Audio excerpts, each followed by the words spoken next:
Hey, this is Aaron Price, the CEO of TechUnited New Jersey, back for another Ask Member Anything.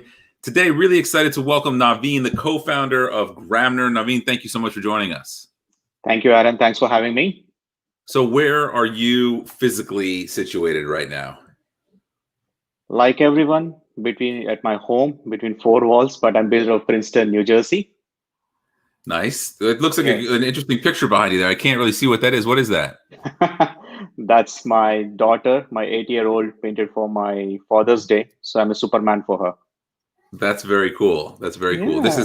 This picture behind me is actually something just the smile. There's not much more above it. It's something my wife drew when she was I think before she was a teenager actually. So it's made Wow. its way into our home. Yeah, it's pretty neat. Interesting. Yeah. Yeah. Nice. Thank you. Well, thank you for making time for this today. Can you tell people about, I know Gramener is 10 years old. We're going to talk about the story here today, but let's start with, for those who are unaware, what does the company do? Right. So we are a bunch of data storytellers, Aaron. That's what companies. We are all passionate about data, and our vision with which we go to the world is we want to make sure that people make data simple for everyone. What that does mean. So with our vision statement, we want to extract insights from data and more important, communicate as a compelling data stories because stories are viral, stories are memorable, right? So that's who we are. And while that is the core vision, how do we live to that vision is through technology and people. So we have a low code platform so that kind of accelerates building any data solutions, which are heavy from a storytelling standpoint, and provide it to the enterprises. So that's who we are. Play heavy in terms of AI, machine learning, or any technology or which kind of extract insights. But more important, apply techniques of storytelling so that be it a CEO or an operational line manager or an analyst, how they would be able to, read the data and make their decisions faster. So And that's I what want to we do. be clear that for those who may not be aware, when we were reacting to the pandemic, I think it was back in late March when we collaborated, the TechUnited with Gramener, on how can we visualize data that we were learning in our community, and you guys volunteered to help us make sense of some of the data there, and we're really grateful for that. And I could vouch firsthand for how great of an experience that was, and how much we appreciate the ability to bring some of that data visualization when people were really curious about what is the impact on our businesses right now and where is this market going. We're able to show some trends in the marketplace, so really appreciate that. The Thank company you. being 10 years old. Let's talk about the founding days, and we'll get to some of the things you're doing now. First, let's talk about the name. What does the name mean? It's interesting. It's an icebreaker for us. I mean, so we started off with Gramener, energy as in energy sector. So primarily our focus heavy was on energy to start off. Whereas Gram is like a rural part of India. We wanted to do something to the rural part of India, rural entrepreneurship, rural education. But like any startup, we haven't done both of it. So we pivoted from there and then went on to all other verticals and then focused heavy on data while we couldn't change the name, but we kind of stick with it and we are proud of where we kind of got started off. But yeah, that's the origin of the name. So, in the startup story here for the early stage founders who are listening, excuse me, how long did it take you to, you talk, many founders do this, and there's a pivot, and then there's a time of focus and scale. How long did you spend looking to see what the traction was with the organization before you found the right product market fit? Got it. Yeah. So, and we are, by the way, 6 co-founders, including myself, 6 of us, and all of us come from ex-IBM and BCG background. So we spent 14 years in the industry before taking a plunge in 2009. So we're doing our day job and night job, by the way. So we continued that for a year and a half, trying to build a product, trying to go to the market. And then we took a plunge in 2010, but it took us an year and a half. We are trying to pursue our offering towards energy analytics. So we said, let's go and then focus on that particular domain. But we realized it's very hard to crack into that market given the technology maturity. But what we learned and which helped us to pivot at that point of a time was while everyone can do great analytics, create statistical models, but more important is like a non-technological business user. For him, it scares him out. wow, what is this model? How can I interpret it? So we figured out that we as humans are pattern seeking animals. When primarily we kind of want to know the patterns, look at the insights. So storytelling was a key gap we kind of found in the data, and data was evolving back in 2010 and 11, right? So that kind of helped us to pivot. We focused ourselves as a data storytelling organization, try to embed that into a platform. So it took us, like, I would say, late 2012 for us to find our first client, really go to the market, make an impact. So I would say 2 years of journey for us to really find a place in the market, Aaron. And when did you quit your day job?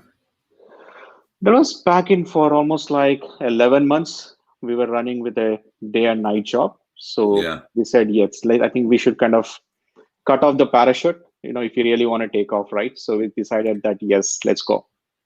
For it How was a year and a how how difficult was that for you personally, especially coming from BCG background, IBM background, stable, comfortable, well-respected jobs, and now you're going off on your own. How did that affect you personally, and maybe some of your friends and family? What did they think of it? Yeah, my dad said, "Are you nuts?" I mean, that's the first thing he asked. Do you really want to do this? I mean, so we are all, I think, all six of us, the first generation entrepreneurs. So none of us come from the background of a business to kind of get started, to get to know what's happening. So luckily, I had the support of my wife. She's working. At least the EMIs are taken care, whatever it is, right? But yeah, there was always. I think that's what I realized. You as an entrepreneur always live in a constant sense of fear all the time. I think I would Yeah. call that as a positive fear, right? I think it's not a fear of something in a negative way. I think that drove us there. I mean, and that's the same challenge I'm sure all of us have faced through, including all my 5 co-founders. So we had our own ups and downs. That's there. And now it's part of the journey. You always realize next year is going to be better, but I'm sure next year has its own equal set of challenges as you go through. But yeah, it's a fun ride, I would call, Aaron. And I'm thoroughly enjoyed this ride so far. What do you think was some of the 5 co-founders, 6 total founders is a lot. Yeah. So, and I'm going to make some assumptions here, but tell me if I'm wrong here. But assuming you're all still speaking to one another, I'm sure there were some smart moves you made in the beginning of this process. How did you set up a structure with your co-founders so that you could deal with conflict, deal with one another in what is inevitably a very challenging and stressful situation? Yeah. First thing, we're all four of us are operational, 2 are non-operational, but all 6 of us talk, all of us are intact. So whatever equity we have from day one, that still remains. We are good friends outside of professional, right? So we've been lucky on that front, I would say, thankful to where we are, Aaron. But I think one, we kind of established our own unique strengths. I think each one of us know that's very critical when you're trying to have make a journey and then move towards, right? But more important is mutual trust and mutual respect for each one of us, and also realizing in this journey that everyone has their own time to play their strengths. Not all of us, not all cylinders fire at the time. For the first 2 years, maybe I'll be firing, but after that, someone else would be firing. I think if everyone has that constant, I would say, awareness of this, I think that makes journey much more, impactful and happy for each one of us. I think I think we kind of constantly remind this principle to all of us, Aaron. That keeps us going. Yeah. So I know the company's grown dramatically over the last 9 years, and you were early in this space. So, or actually 11 years. It really is. 2009 is when you officially started. So, what were some of the big breaks, and how did you earn some of those opportunities, like some of the bigger client opportunities? Yeah. So the first, in fact, all of us lived outside of India. Our career. I was, I had my career in US. One of the co-founder in London. All of us decided to go back to India and start the organization, primarily to de-risk, right? So between 2010 and 14, we were operating in out of India market. So as we start building the product and go to the market, the first breakthrough was one of the large telecom player. In fact, it's one of the largest telecom player. All we had was one brochure on a printout, and then an idea that we're going to build this for you. I think we were able to get onto that one of the early innovator CEO who looked at it and found, hey, this is very promising. I need it. Come on board, right? I think that was like a almost, I would say, golden prize to win at that point of a time. That kind of took off there. And we were able to establish ourselves. After that, we kind of worked along with Microsoft on 2014 Indian general elections, entire election analytics, and displaying it on CNN, IBN, where anchors are able to kind of go through all the analysis. I think I would say these two are the major breakthroughs. What year What was we that? had 2014. That's pretty incredible. Can we spend a moment on that? Because I would think that there are a variety of examples that they have, excuse me, services they have at their disposal. And Yeah, so there are so many steps, and so for them, right, the highest stakes of all. It's one of their big revenue generating seasons. A lot of capture of audience. How did you build the trust with them? 2014, you mentioned you didn't really pivot to this till 2012 or so. So still relatively young organization. How did you prove to them that they could trust you with such a live? There's nothing more intense than a live production. yeah. How did that happen? See, I think as we were placing a focus on storytelling, Aaron, right? The interesting part about technology is you could see it live when something displays, and when something is in color. We focused heavily on picking the examples which people relate to it. Let's say interesting story. We are doing the birthday analysis of US. Okay, we took all the birthday from 1975 to 1999 and almost 25 years of data and very interesting insights. Would you know that almost everyone, bulk of the people are born between September to December, expected. But there are very few people who born on number 13. If you look at, let's say, if there are 50 people born on Feb 12th and 50, 30 people born on Feb 14th, there are only 5 people born on 13. How can that happen? How can you time your birthdays? And if there are maximum number of birthdays on Valentine's Day, on the Christmas Day, but very few people born on April 1st, a Fool's Day. So I mean, the very interesting insights comes out of birthday data itself. Now that tells an interesting fact: are people timing their birthdays, right? So like this, there are very interesting stories which we have crafted. So when we kind of took it to the journalist and then showed them, hey, this is an interesting story, and by the way, we have a technology to crunch it on a real-time basis. And along with Microsoft, who was able to lend their name and back our technology. In fact, we are one of the Microsoft Gold partner even today. We work with them on very high impact engagements, right from Nisqually River Foundation to detect fishes to eradicate, the dengue fever for World Mosquito Program. In Canada to figure out the urban heat islands, where the temperatures are very high. So these were the high impact social engagements. And then apart from it, a lot of corporate engagement work with Microsoft. But yeah, to answer your question short, I would say the case studies, what we created, were very compelling enough. This sounds very innovative. And more importantly, this is interactive storytelling. This is what the audience relate to it. Let's go. So we did our own pilots, set up our own backup mechanism. But end of the day, we were able to pull up the show. So it was a live show, on the CNN, IBN, complete election live analytics.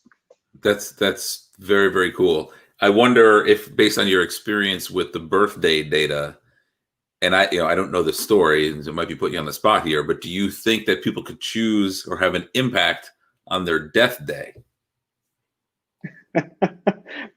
I don't know on that, but at least what's came up on that was people. I mean, that goes off with a lot of hospital data where they say the C-sections are very high as compared to the natural birth. I think so. That means people are taking a choice of that. I want to have my baby at this period, at this month, at this day. I Yeah, think that makes more sense than my suggesting it's chosen. More of the practical matter of things. Yeah. So let's talk about building the business. Now, 230 people, storytelling, obviously critical differentiation point. How do you compete with other businesses that have evolved in what has become a more crowded space? Right. So, see, today as data is maturing, Aaron, right, there are two needs which comes up. Primarily, people look for package solutions, something which, let me get it off the shelf and then, get my job done. As opposed, someone feels, hey, I don't have a package solution, but let me kind of create something of my own. So given the data maturity, there are not many package solutions like any ERPs which exists or, any of the applications in the past. Whatever it is there, they're in a very early stage and people don't have so much of a time to invest to build from grounds up. That's where the intersection where we are. So we bring a low code platform. So if you want to build a specific data product, let me take an SMB. If they want to build a supply chain solution, or if they want to build a pricing solution, you don't want to wait for 12 weeks. So that's where we bring that low code platform to the table. It's a rapid product builder, which specifically works very effectively for data driven solutions. And I put up the solution in 2 weeks for a particular enterprise. That's where we score a lot and differentiate. Second, more important, the unique selling point for us is the storytelling. So that means how you can productionize a solution so that people are effectively adopted. Because adoption is very critical, Aaron, in the data space. Gartner says 80% of the data implementations fail because people don't adopt. So we kind of help the organizations to adopt any of these solutions and leverage the benefit of all the investments they're doing in data. And just to kind of peel the layer of data, one, there is a data infrastructure where you set up the big data lakes, etc. Second is more an application layer where you build any applications. Third is all the insights. We focus on the top two and three. We don't go into the core backend of data engineering. So we are not those infrastructure guys, but more business analytics guys. We're going through a process of data visualization ourselves right now to make sure we understand our membership and how we market and speak to the community. And we are struggling a bit, certainly wrestling with what metrics are key, because it seems like it's very easy to get into a place where there's sort of that insight overload, where you have a dashboard with 100 different things on it. How do you advise customers to focus, like to your point, right? People don't adopt it. How do you choose data and visual and insights that are actionable, that the humans on the other end actually say, oh, this is helpful information versus it's a pretty graph, but I don't get anything out of it? Yeah, see, I think there's too much of information overload, definitely. Our key intent also is if you're looking at 40 sheets of information, Aaron, can you concise to one sheet? Minimize the real estate. That's the most important. And within that, can this be more a push based as opposed to pull based? You're very knowledgeable about your clients, but let's say you hire a other person. He shouldn't be taking 2 years to get to your knowledge. So you should be able to push information back to them. So these are two principles we apply: information shrinkage and push based methodology of any of these insights. But more important, in any of these analysis is in more often what anyone does in analysis is you put the facts out. If I come back and say, hey, Aaron, 50% of your subscribers are coming from XYZ region. Yeah, I know about it. They're mere facts. But if I add an element of all of these are at an average income level of 150 to 200K at the age group of XYZ, and by the way, in the month of September, this is what a lot of people are coming in. That's an insight, right? So there's a distinction between fact and insight. So focus on insights, and there is a process to get insight. I wouldn't say this is very unique, but if people need to get to know the process and the methodology to do it. Once you do that, then there is a bigger gap of how do I depict. So if you are a CEO looking at it, your perspective of viewing a data and how to make a decision is very different than your sales and marketing guy. He would want to view the data a very different way. So how do you present it? So that means depending on the stakeholder, should it be more a summarized version? Maybe you would want to consume it as a two-line sentence, whereas your sales and marketing wants to consume on a map, right? So how could you depict it? Understanding a persona and then placing the storytelling to it. We combine both of this, Aaron. So that's what I would say would be more interesting way of looking at the data. And is there a process that you go through, on paper first to try to get, what's really actionable, right? What do people really need to know? I love the idea of, I think you called it information shrinkage.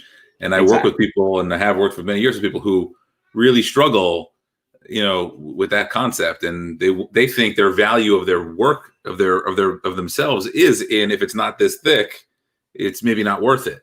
And I want to see it on one page. How do you culturally move people there and get them comfortable?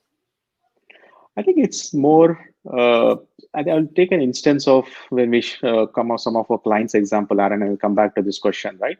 So we were working with one of the client and then shown that, hey, they were looking at this, literally, this is their board report. It's one of the top company, or a printing company, the media one. They were looking at a 120-page report every quarter. Now we said this 120 pages we concise to, I think, 6 or 7 pages, shown them this is how it is. oh, is this possibility? I mean, the first of all, the people don't know that the possibility exists, right? That is when you try to push towards it. So I would say I would 70% of our clients fall in that category. I didn't even know that this was possible. But to come back to your question, yes, there is a process to be done. I would say three-step process. First, we work whole on data, right? So that means do an exploratory analysis of a data, map your needs to the data. That is the most interesting part. So there's a process we kind of adopt towards it. So we call exploratory data analysis. What is data telling us? Let's read the data, then marry to your needs. And then the third important aspect is how do I depict it out? That is where we do this exercise in a constant journey with our client and at a much more faster pace and give those inputs back to the client, Aaron. And more important, combine it as a data solution, which is live. It's not a one-time exercise we do. So let's say, like you said, I want to look at my subscriber analysis. So there's a constant need. Hook onto your data and let the stories come out. And rather than you going to a dashboard or an application, can this be thrown onto your email every day morning? That's the way you want to consume it. So reduce your way of how you can make the decision at a much more aggressive time frame. Yeah, that makes a lot of sense.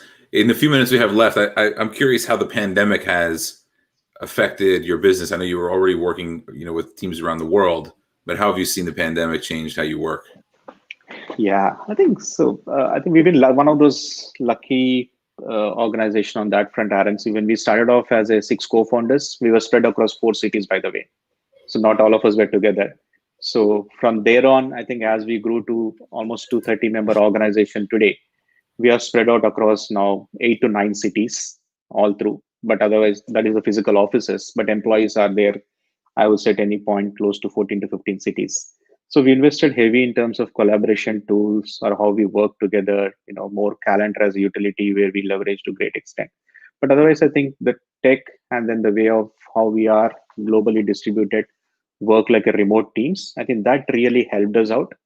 But primarily from a pandemic standpoint, it has thrown a unique challenge to us, Aaron, is one in a different environment. How do you handle the data security? How do you ensure that client availability is there?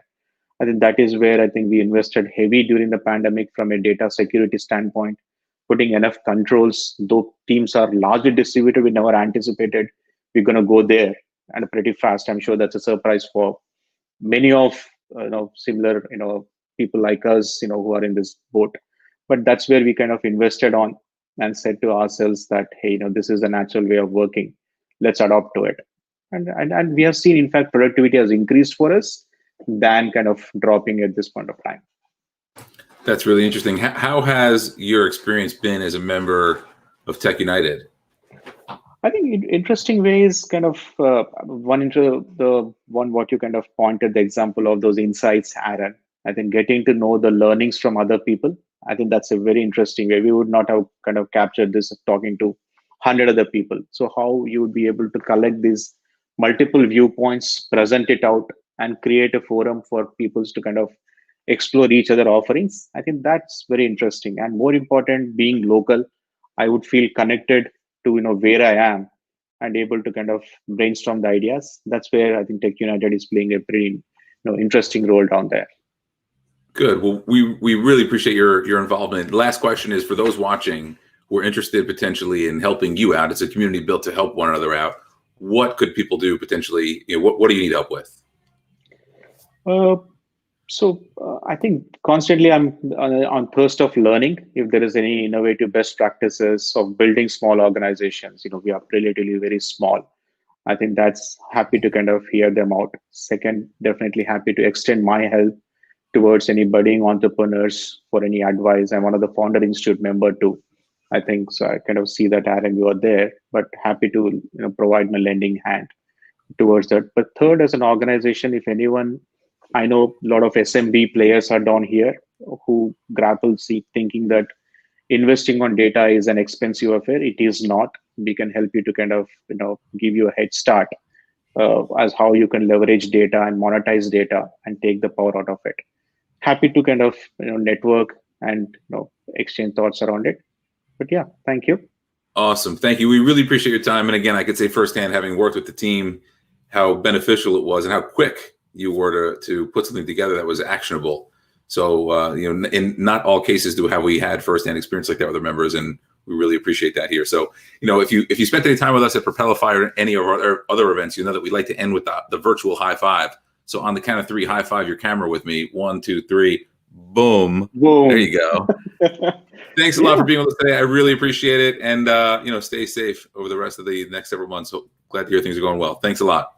Thank you, Aaron. Thanks for having me. Good luck to you then. Bye.